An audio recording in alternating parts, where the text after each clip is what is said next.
Hello viewers, welcome back to the YouTube channel of Loom Solar. मेरा नाम है कुणाल और आज हम आए हैं अर्थला इंडस्ट्रियल एरिया गाजियाबाद उत्तर प्रदेश में अपने कस्टमर से मिलने कि कैसे 5 किलोवाट का ऑन ग्रिड सिस्टम उन्होंने सोलर फाइनेंसिंग पर अवेल करवाया है। जी हाँ, उन्होंने अपना सोलर सिस्टम सोलर फाइनेंसिंग पे अवेल करवाया है। उनसे जानेंगे कि क्या क्या डॉक्यूमेंटेशन लगी है, क्या क्या प्रोसेस था और कैसे पूरा ये जो प्रोसेस है उन्होंने फॉलो करा। तो आइए मिलते हैं उनसे।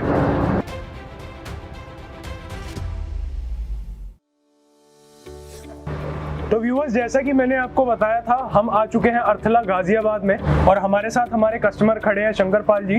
Thank you so very much sir हमारे साथ जुड़ने के लिए। तो हमारे व्यूअर्स को अपना एक छोटा सा इंट्रोडक्शन देंगे। हाँ, yes, I am Shankar Pal, I am from Ghaziabad.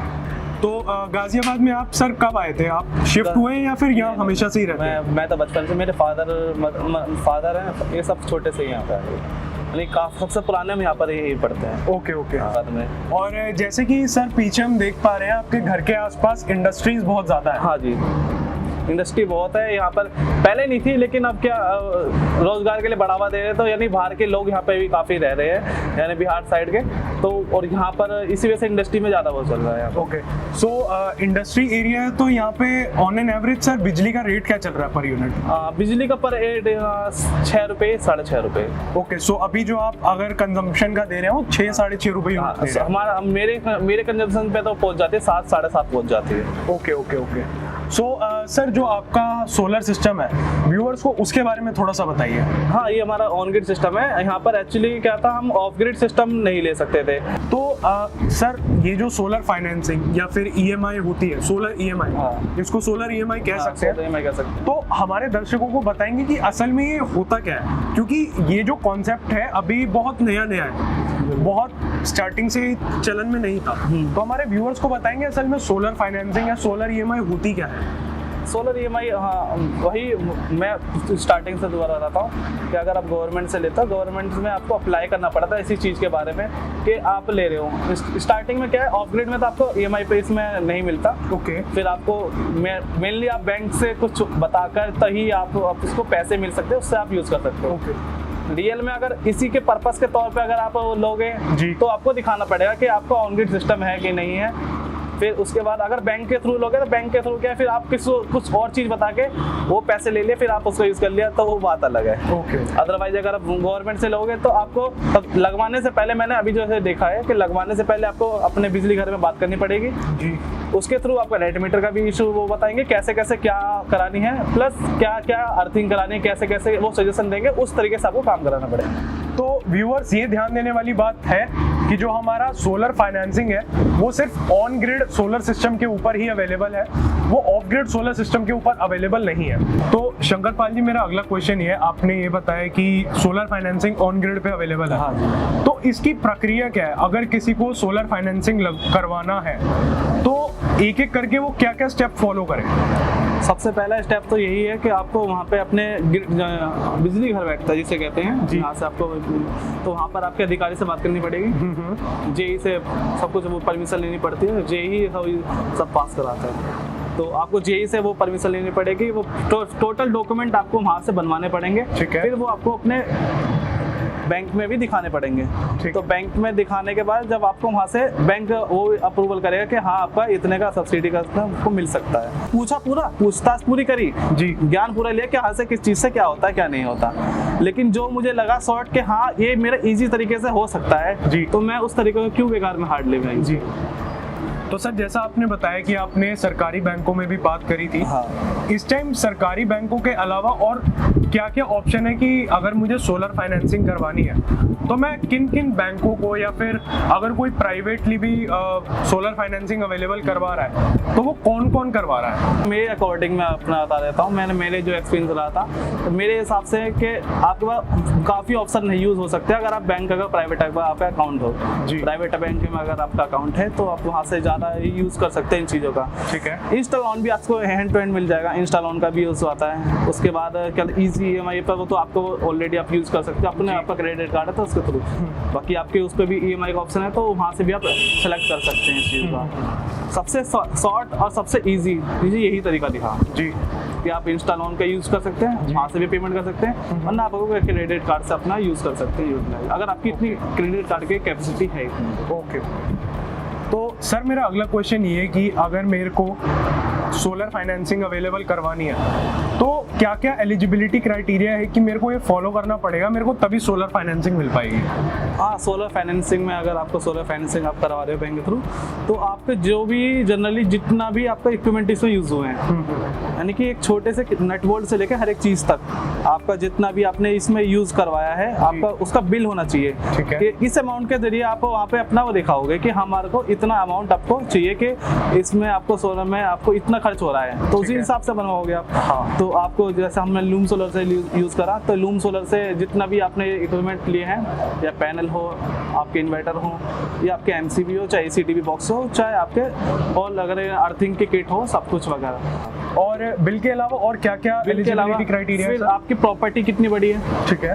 वो इसका क्योंकि ऑन ग्रिड सिस्टम में क्या है, सोलर में सबसे बड़ी इशू आया था स्पेस का। आपका स्पेस देखा जाएगा कि कितना सेटअप आपके इस पे बैठ सकता है, उसके साथ साथ फिर आप यूज़ करेंगे उसमें, वहाँ पे बैंक में आपको दिखाना पड़ेगा आपकी प्रॉपर्टी कितनी बड़ी है, फिर कितने एरिया में आपको यूज़ कर रहे हो, तो उसी के अकॉर्डिंग आपको लोन मिलता है। जी। और अगर मैं सैंक्शन लोड की बात करूं, हाँ जी, तो उसका क्या हिसाब किताब रहता है? सैंक्शन लोड का अगर हम देखते हैं, मेरे यहाँ पे ये मैंने इस टाइम 6 किलोवाट का मैंने मीटर अपना यूज़ करवा रखा है, जो कि हाँ कहा ये जाता है जब मैंने उस टाइम पे मैंने लगवाया था कि 90% आप सोलर यूज़ करवा सकते हैं, 10% आपको गवर्नमेंट की ग्रिड यूज़ करनी ही पड़ेगी। ठीक है। तो वैसे मेरे महीने का मंथ का मैंने देखा है, मैंने अपना जब मैंने लगवाया था मेरे 1400 यूनिट आती हैं हर मंथ की। ओके, 1400 यूनिट मेरी हर मंथ की आती है, जो कि अराउंड बैठ जाता है 14-15 हज़ार का बिल मेरा आ जाता है। ठीक है। तो उसके अकॉर्डिंग मुझे लगा कि अगर 14-15 हज़ार रुपये मेरे अगर बिल में ही जा रहे हैं, तो वो कुछ ना कैसे सेव होने चाहिए जी। और मैंने इसी जरिए मैंने इसमें इन्वेस्टमेंट भी इसी वजह से करा कि अगर 14-15 हज़ार जा रहे हैं, मान लो कि अभी अब ये जैसे अब गर्मी में सीजन चल रहा है इसका, कि मंथ के 750-800 यूनिट इसमें जनरेट होनी चाहिए, तो उसके अगर 700 भी हमारी कंटिन्यू बनते हैं, नॉर्मल से लेके चलते हैं 1400 यूनिट, 700 यूनिट के ही हमें पैसे देने पड़ेंगे।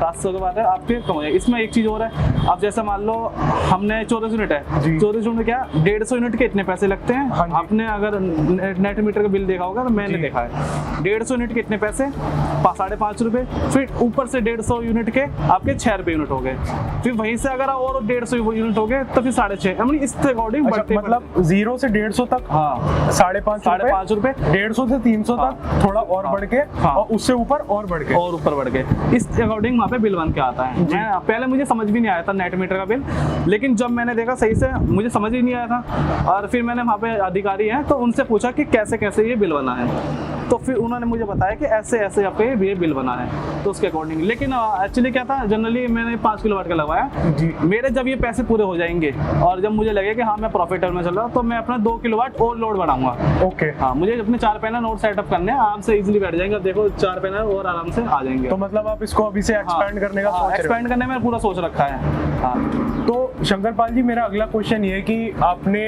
एलिजिबिलिटी तो बताई कि कैसे कैसे हम एक सोलर फाइनेंसिंग करवा सकते हैं। बिल्कुल। तो डॉक्यूमेंट्स आपके क्या क्या लगे जब आपको पता चल गया कि हाँ अब मैं सोलर फाइनेंसिंग करवा सकता हूँ? तो मेरे को क्या क्या डॉक्यूमेंट्स चाहिए होंगे अपने बैंक में जमा करने के लिए, सोलर फाइनेंसिंग लेने के लिए? प्रॉपर्टी के की जो ये होती है, क्या रजिस्ट्री होती है, ठीक है, प्रॉपर्टी उसकी फोटोकॉपी जाती है जी।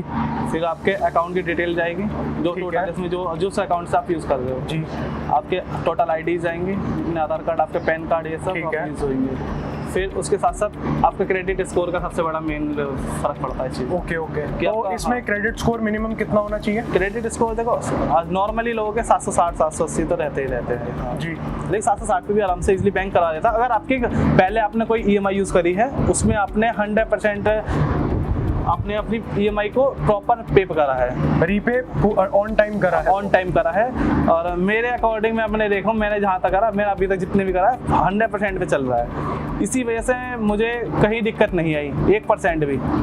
तो इसी वजह से सबसे मेरे को दिक्कत किसी चीज़ में नहीं आई, क्योंकि बैंक भी उसी को ही प्रीफर जल्दी करता है जिसके सब कुछ सही करेक्ट चल रहा हो। आपने अगर कहीं डिफॉल्ट कर दिया तो फिर आपको मिलना उतना भारी पड़ जाएगा। तो सर जैसे आपने बताया था कि आपके टोटल सेटअप की कॉस्ट 4 लाख से थोड़ा सा ऊपर आई थी। हाँ 4 लाख देखो आपके इंस्ट्रूमेंट टोटल आपके इंस्ट्रूमेंट ये बैठे, तो अगर मैं आपके स्टैंड लेता तो अराउंड 25 अराउंड और बढ़ जाते, लेकिन 4,25,000। लेकिन मैंने फिर आपके सेटअप का वो स्टैंड नहीं लिए, तो मेरा टोटल जो मैंने ये फैब्रिकेटर से जितना काम करा है इसका टोटल उस टाइम पे कॉस्ट बैठा था 82,000। ओके, तो 4,80,000, फिर 4,80,000, फिर तो फिर आपका छोटा फिर आपके नेट मीटर का इशू है, ये इशू है, तो उस चीज़ को अराउंड क्रॉस कर गया, मेरा 5 लाख क्रॉस कर गया। ओके। तो जो ये जो 5 लाख पूरा था, हाँ। तो जो आपको सोलर फाइनेंसिंग मिली होगी वो तो आई गेस सिर्फ बिल के बेसिस पे मिली होगी। बिल के बेसिस पे मिली होगी। तो अगर मैं उस 4 लाख की बात करूं, हाँ। तो क्या 100% 4 लाख की आपकी फाइनेंसिंग हुई थी या फिर उससे कुछ कम अमाउंट की हुई थी? 100% की, पूरा का पूरा 4 लाख बैंक की तरफ से? पूरा बैंक की तरफ से, मैंने कुछ भी बाहर से यूज नहीं करा, टोटल मैंने बैंक की तरफ से यूज करा, क्योंकि मैंने अपना यूटिलाइज ही उसी तरीके से बनाया है कि मुझे बाहर जाना की जरूरत ही नहीं है जी। हाँ। मैम आपकी मंथली EMI कितनी जा रही है? मंथली EMI मेरी अराउंड बैठ रही है, मेरी 21,000 को समथिंग बैठ रही है। 21,000, तो मतलब मोटा मोटा जो आपका महीने का बिल आ रहा था, हाँ। आप उतना ही EMI में दे रहे हैं? हाँ 50% आप नॉर्मली यूज कर सकते हैं। पहले मेरा 12,000 का आता था, 12,000, 13,000, 14,000 तक पहुंचा मेरा मैक्सिमम। लॉकडाउन में 19,000 पहुंच गया था, लॉकडाउन में 19,000 पहुंच गया था, लेकिन फिर मैंने देखा अकॉर्डिंग जब से 14,000 तक पहुंच जाता था, तो फिर उसका आपका फिलहाल मैंने अब देख रहा हूँ, अब मेरा 15,000 बिल आया है जी, वो सॉरी 5,000 रुपये का बिल आया है। अच्छा, हाँ 5,000 रुपये बिल आया है, तो अब नेक्स्ट मंथ अब स्टार्ट होगा, जब उसमें देखते हैं और कितना इफेक्ट पड़ेगा। तो इस टाइम आपकी 21,000 रुपए EMI जा रही है? EMI जा रही है। और इसमें मेरा एक क्वेश्चन ये है सर कि जो 4 लाख का अमाउंट है, हाँ। तो बैंक क्या वो आपको देता है या डायरेक्ट जिससे आपने सिस्टम लिया है उसको देता है? वो डायरेक्ट आपके कंपनी के अकाउंट में गया है। ठीक है, उसी से तो वो भी क्या पार्ट्स में गया है या फिर पूरा का पूरा पार्ट्स में गया है? वो थोड़ा सा बताएंगे कि कितना कितना पार्ट में और कैसे कैसे गया है? हाँ आप एक नॉर्मल ले सकते हैं। मैंने 1.5 लाख की EMI बनाई, फिर मैंने एक 70,000 की EMI बनाई, फिर मैंने और 1.5 लाख की EMI बनाई, ऐसे ऐसे मेरे छोटे छोटे पार्ट में हो रहा है। ओके, तो व्यूअर्स हमारे साथ हमारे सर्विस इंजीनियर आकाश जुड़े हुए हैं। तो आकाश, मेरा अगला क्वेश्चन ये है कि अगर मैं एक micro inverter, individual micro inverter की बात करूँ, तो इसकी एफिशिएंसी कितनी रहती है? आप माइक्रो इन्वर्टर को देखोगे तो इसमें अलग अलग मॉडल आ चुके हैं। जो यहाँ पे मॉडल लगा हुआ है वो IQ7A है, और एक माइक्रो इन्वर्टर 366 वोल्ट एम्पियर तक अपना आउटपुट दे देता है, और एम्पियर्स में बात करें तो 1.5 एम्पियर्स और 230 वोल्ट तक आउटपुट देता है। तो इसी से आप इसकी एफिशिएंसी देख सकते हो कितना एफिशिएंट है। तो आकाश, जो नेट मीटरिंग है, क्योंकि ये हमारा सिस्टम जो ऑन ग्रिड है, तो इसमें नेट मीटरिंग ज़रूर इन्वॉल्व होगी, तो नेट मीटरिंग का क्या है इनका सिस्टम, वो प्लीज़ एक्सप्लेन कीजिए। देखिए नेट मीटरिंग यहाँ हो या किसी भी स्टेट में कराते हैं तो इसके 2-3 प्रोसेस होते हैं जो कि फॉलो करने पड़ते हैं। पहले क्या था, ऑफलाइन अप्लाई किया जाता था, लेकिन अब ऑनलाइन पोर्टल पे भी जा करके आप अप्लाई कर सकते हो। तो फर्स्ट हमें नेट मीटर के लिए अप्लाई करना होता है। नेट मीटर अप्लाई करने के बाद जो भी इलेक्ट्रिसिटी बोर्ड होता है वहाँ से इंजीनियर आते हैं, सर्वे करते हैं, फिर वो फिजिबिलिटी क्लियरेंस देते हैं। फिजिबिलिटी क्लियरेंस मीन्स आपके रूफ पे कितना सोलर सिस्टम लग सकता है, वो आपके मीटर के अकॉर्डिंग, रूफ के अकॉर्डिंग, इसके अकॉर्डिंग गाइड कर देते हैं। ठीक है। देन वो फिजिबिलिटी क्लियरेंस मिलने के बाद उस लिमिट के अकॉर्डिंग जो भी इंजीनियर ने आपको सजेस्ट किया है उतना आप सोलर सिस्टम लगा लेते हैं। सोलर सिस्टम लगाने के बाद फिर आप नेट मीटर के सेकंड स्टेप के लिए अप्लाई करते हो, और उसमें वो आपको एनर्जी मीटर, जो कि नेट मीटर ही कहलाता है, वो आपको प्रोवाइड कराते हैं। और उसके बाद एक और साइट सर्वे करते हैं जिसमें वो सारी फिजिकल मेज़रमेंट और सेफ्टी और ये सारी चीज़ें वेरीफाई करते हैं। वो वेरीफाई करने के बाद आपका एक इलेक्ट्रिसिटी बोर्ड के साथ एग्रीमेंट होता है, जिसके अंदर चार्जेस या रेट डिस्कस होते हैं कि किस रेट पे चार्जेस सेटल होंगे, यूनिट सेटल होंगे। तो ये इतने प्रोसेस होते हैं एक नेट मीटर। ये ऑन ग्रिड सिस्टम है AC मॉड्यूल का। AC मॉड्यूल्स में जो पैनल्स होते हैं उनके पीछे माइक्रो इन्वर्टर्स लगे होते हैं, और हर एक पैनल के पीछे एक सिंगल माइक्रो इन्वर्टर होता है। तो यहाँ पे भी आप देख सकते हो शार्क 445 फेशियल लगे हुए हैं, और इसके पीछे IQ7A माइक्रो इन्वर्टर लगे हुए हैं। तो ये हमारे जो आपने जैसे बताया कि ये AC मॉड्यूल है, तो नॉर्मल ऑन ग्रिड में और AC मॉड्यूल में क्या डिफरेंस है? इन दोनों में बहुत डिफरेंस है। देखिए फंक्शनिंग तो दोनों की एक जैसी है, लेकिन इफ़िशियंसी का काफ़ी ज़्यादा डिफरेंस आता है। जो आपके ऑन ग्रिड इन्वर्टर होते हैं या स्ट्रिंग इन्वर्टर होते हैं, उसके अंदर एक कंप्लीट स्ट्रिंग होती है 5 पैनल, 10 पैनल्स, 20 पैनल्स की, उसको कनेक्ट करते हैं जी। उस केस में अगर किसी भी एक पैनल में फॉल्ट आता है, शैडो आता है, तो ओवरऑल पावर अफेक्ट हो जाता है। ठीक है, यहाँ पे ऐसा नहीं होता। अगर यहाँ पे किसी भी रीजन से आपका एक माइक्रो इन्वर्टर या पैनल्स पे शैडो है या ख़राब हो जाते हैं, तो आपके रेस्ट ऑफ माइक्रो इन्वर्टर्स और पैनल्स अपनी पावर जनरेट करेंगे, जैसे कि आपका पावर लॉस नहीं होगा। तो अगर इन हैंड हम देखें तो दोनों में एफिशिएंट हमारा एसी मॉड्यूल था। बिल्कुल। तो आकाश, मेरा आपसे अगला क्वेश्चन ये है कि ये जो हमारा कनेक्शन डायग्राम है, क्या प्लीज़ हमारे व्यूअर्स के लिए आप ये एक्सप्लेन करेंगे? बिल्कुल, इसको एक्सप्लेन करते हैं। तो यहाँ पे स्टार्ट करते हैं। जैसे आप देख सकते हैं यहाँ पे ये वायर्स आई हुई हैं, ग्रिड का इनपुट है, तो इनके नेट मीटर से होकर के आया है और इन फ्यूज़ में कनेक्ट है। इन फ्यूज़ से ये हमारा ACDB है जिसमें सोलर कनेक्ट है। आप देख सकते हैं फ्यूज़ से हमारी 4 कोर की वायर है, कलर कोडिंग में निकली हुई है RYB के टर्म में। इसको हमने ले जा करके ACDB के इनपुट में दिया है। ACDB के इनपुट से जो इसका आउटपुट निकला है, ये 4 कोर की अनदर वायर आप देख सकते हो, ये सीधा आपके Q रिलेज में है। Q रिलेज का जो आउटपुट है वो आपके 4 कोर की वायर ऊपर सीधा पैनल में गई है, जो माइक्रो इन्वर्टर के साथ कनेक्ट है। ये इन्वॉल्व मॉनिटरिंग डिवाइस है जो कि सिस्टम को मॉनिटर करने के लिए यूज़ होती है। इसको आप सप्लाई डायरेक्ट मेन MCB से भी दे सकते हैं या किसी प्रोटेक्टिव डिवाइस से भी दे सकते हैं। तो इसको भी हमने जो इनपुट दिया है, सप्लाई दिया है, वो अपने ACDB से ही दिया है, क्योंकि ACDB में SPD है, यहाँ पे एक सर्च प्रोटेक्टिव डिवाइस है। तो सर, अगला मेरा क्वेश्चन ये है, जैसे आपने बताया कि आपका ये 5 किलोवाट का सिस्टम जो है वो ऑन ग्रिड सिस्टम है, लगभग इसका खर्चा कितना बैठ गया होगा आपका? अराउंड खर्चा मेरा ज़्यादा थोड़ा बैठने का कारण था। वैसे ज़्यादा खर्चा नहीं बैठता, 3,70,000 या फिर 4 लाख के समथिंग उस टाइम पे बैठ जाता। और आपने आज से कितने दिन पहले इस चीज़ को इंस्टॉल करवाया था? आप 1 साल हो गया अभी, मतलब 2021 में। मैंने इसी टाइम के करीब आपने 4 लाख का इन्वेस्टमेंट करा था। तो सर, अभी आपने स्टार्टिंग में बताया था कि एक मिडिल क्लास पर्सन के लिए वो भले 50,000 का खर्चा हो, 60,000 का खर्चा हो, या फिर आपकी केस की बात करें तो 4 लाख के अराउंड का खर्चा हो, वो बहुत बड़ी इन्वेस्टमेंट होती है। बिल्कुल। और जैसा आपने बताया कि 4 लाख रुपए अकेले खर्च करना वो बड़ा मुश्किल होता है। तो जब आपने सोलर सिस्टम लगवाया तो क्या ये डिसीजन सिर्फ आपका था या फिर आपने और भी फैमिली में किसी से बात करी थी इस पर? हाँ, ये एक्चुअली क्या था, मेरा ये डिसीजन तो ये मैंने ले रखा था। ओके। हाँ, बल्कि ये बड़ी बात थी उस टाइम पे। तो बात ये थी कि मेरे अपने फादर को भी समझाया, मैं चाचा को, हम सब एक साथ फैमिली, यानी जॉइंट फैमिली है जी। तो जॉइंट फैमिली रहती है तो इसलिए सब कुछ बात करके करनी पड़ती है। तो वहाँ पर उस पर मुझे लगा कि हाँ कि चलो अभी बात बन सकती है।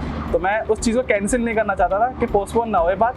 तो मैंने कोशिश करी कि पापा को कोई दिक्कत ना हो, ना चाचा हमारी दिक्कत हो। इसी वजह से मैंने मतलब खुद ही मैंने EMI का सोल्यूशन निकाला। ओके। क्योंकि जब अपने पास रिसोर्सेज है तो मैं यूज़ कर सकता हूँ उसी को, मैंने यूज़ करा उसे। तो उसी चक्कर में मैं सबसे मेन चीज़ था उनका मोटिव ना बदल जाए। ओके। हाँ, मोटिव ना बदल जाए, क्योंकि पॉइंट निकलना एकदम से कोई बहुत बड़ी बात नहीं है जी। क्योंकि पैसे को देख के एकदम से क्या इतनी बड़ी अमाउंट है और सब कुछ देखना पड़ता है, तो उसी अकॉर्डिंग। तो जैसे सर अभी आपने कहा एक बड़ी अमाउंट है, और हर किसी को पता है एक मिडिल क्लास पर्सन के पास इतना बड़ा अमाउंट एक साथ अवेलेबल नहीं होगा। हाँ। और एक साथ 4 लाख रुपए देना एक बहुत बड़ा डिसीजन होगा। हाँ, बिल्कुल। तो आपने इस सोलर सिस्टम को लगवाने के लिए क्या अप्रोच ली, कि मतलब आपने एक साथ ही 4 लाख रुपए दिए थे या फिर आपने किस तरीके से इशू को सॉल्व करा? नहीं, मैंने इसमें आपकी लूम सोलर की वेबसाइट पे मैंने EMI का सोल्यूशन था। ओके। तो मैंने EMI का चूज़ करा, अपने कार्ड को मैंने स्वैप करा वहाँ पे, कार्ड को ऑनलाइन यानी कि उसमें डिजिट यूज़ करे, और फिर मैंने आपका ये EMI का ऑप्शन यूज़ करा। मेरे को ये भी था कि क्योंकि देखो पेमेंट का इशू भी होता है कि मान लो अगर आपने एक पेमेंट कर दी और आधी पेमेंट रुक गई तो उसमें फिर हमारी दिक्कत किस पे आएगी, मतलब गलती हमारी निकल जाएगी। बिल्कुल। इसी वजह से कोई दिक्कत ना हो, तो मेरी फुल अमाउंट मेरे कार्ड से फुल अमाउंट भी EMI नहीं हुई थी, छोटे छोटे पैकेज में हुई थी। जैसे मान लो अगर मेरा 4 लाख का बिल बैठा है तो उसमें क्या है, 1-1.5 लाख का बिल का मैंने एक अलग EMI कराई, 1.5 के कराई, तो एक कार्ड पूरा हो गया, दूसरा कार्ड का फिर मैंने यूज़ करा। ओके। तो आपने इसके अंदर बहुत ज़्यादा दिमाग लगाया। हाँ, दिमाग लगाया कि मेरी तरफ से गलती नहीं होनी चाहिए। ओके। तो शंकर पाल जी, सबसे बड़ा क्वेश्चन ये है कि जैसे आपने बताया था कि जब आपने सोलर लगाया उससे पहले आपके माइंड में भी बहुत सारे डाउट थे, बहुत ज़्यादा। आपके घर वालों के माइंड में भी डाउट थे, आपको चीज़ें नहीं पता थी। हाँ। सिमिलरली हमारे बहुत सारे व्यूअर्स हैं जिनके माइंड में अभी भी डाउट है या सोलर फाइनेंसिंग को लेके उनको नहीं पता है, तो आपका एक मैसेज या फिर आपका एक आइडिया उनके लिए क्या होगा? मेरा तो यही कहना है, आपके पास आपके बैंक की सुविधा होनी जरूरी है, आपका क्रेडिट स्कोर सबसे मेनली जरूरी है, क्योंकि उसी के जरिए आपको लोन मिल सकता है। अगर कोई फर्स्ट टाइम पे भी ले रहा है तो उसे आपके बैंक का आपका विश्वास होना जरूरी है, क्योंकि सबसे मेन चीज विश्वास पे ही आपको लोन मिलेगा। आपके क्रेडिट स्कोर पे लोन मिलेगा, आपके अकाउंट के क्या सिविल चल रहा है, क्या ट्रांजेक्शन चल रही है, ट्रांजेक्शन बड़ी मेन उस पर काम करती हैं। आपके अकाउंट में अगर 10,000 रुपये ही पड़े हैं, उसके अलावा आपके कुछ ट्रांजेक्शन नहीं हो रही, तो बैंक आपको कैसे वो दे देगा?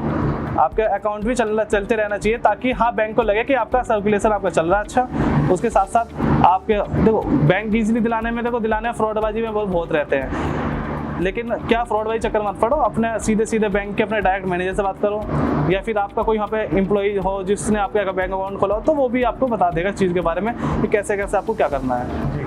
सो thank you so very much Shankar Pal ji हमारे साथ जुड़ने के लिए। आई होप इस वीडियो से हमारे बहुत सारे व्यूअर्स को पता चला होगा कि सोलर फाइनेंसिंग होती क्या है, कौन से सिस्टम पे सोलर फाइनेंसिंग मिलेगी, क्या क्या डॉक्यूमेंट्स रिक्वायर होते हैं, क्या एलिजिबिलिटी क्राइटेरिया है और कैसे आप सोलर फाइनेंसिंग को पा सकते हैं। Thank you so very much sir again जुड़ने के लिए। अगर आपको वीडियो अच्छी लगी हो तो प्लीज लाइक करें और अपने दोस्तों के साथ इसको शेयर करें, ताकि आपके साथ उन्हें भी सोलर फाइनेंसिंग के बारे में पता चले कि होती क्या है सोलर फाइनेंसिंग, और अगर वो सोलर लगाने का सोच रहे हैं और सोलर फाइनेंसिंग को अपना एक ऑप्शन मान के चल रहे हैं, तो कैसे कैसे वो सोलर फाइनेंसिंग अवेल कर सकते हैं। Thank you.